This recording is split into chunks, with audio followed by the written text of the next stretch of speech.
Cook and read with Janhavi या चॅनलमध्ये परत एकदा सगळ्यांचं खूप स्वागत। आज आपण बघणार आहोत साध्या वरणाची रेसिपी। आता खूप लोकांना वाटेल की साध्या वरणाची काय रेसिपी, परंतु हे वरण नेहमी जसं आपण साधं वरण करतो त्यापेक्षा वेगळ्या प्रकारे केलेलं आहे आणि अशा प्रकारे तुम्ही साधं वरण करून बघा, तुम्हाला ते निश्चितच आवडेल। याच्यासाठी मी 1 वाटी तुरीची डाळ घेतली आहे, त्याला स्वच्छ धुवून त्यामध्ये 3 वाटी पाणी घातलेलं आहे आणि मग त्यानंतर आपण त्यामध्ये थोडं तेल घालून घेणार आहोत आणि आता आपण याच्यामध्ये हिंग, हळद, लिंबू पिळून घेणार आहोत आणि गुळाची पावडरही याच वेळेला घालणार आहोत।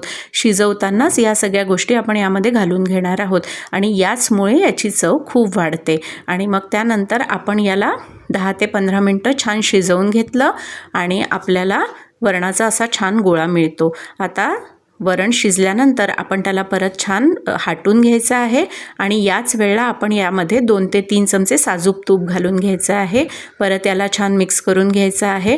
आपल्याला कसं पातळ हवं त्याप्रमाणे यामध्ये पाणी घालून घ्यायचं आणि मग त्याला उकळायला आपण गॅसवर ठेवायचं। या वेळेला आपण इथे 1 ते 1.5 चमचा याच्यामध्ये मीठ घातलेलं आहे। तुम्ही तुमच्या चवीनुसार यामध्ये मीठ घाला।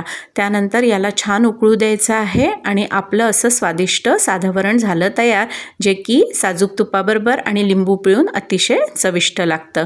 अशाच नवनवीन रेसिपींसाठी आणि इतरही कंटेंटसाठी माझ्या चॅनलला शेअर, लाईक आणि सबस्क्राईब करायला मुळीच विसरू नका।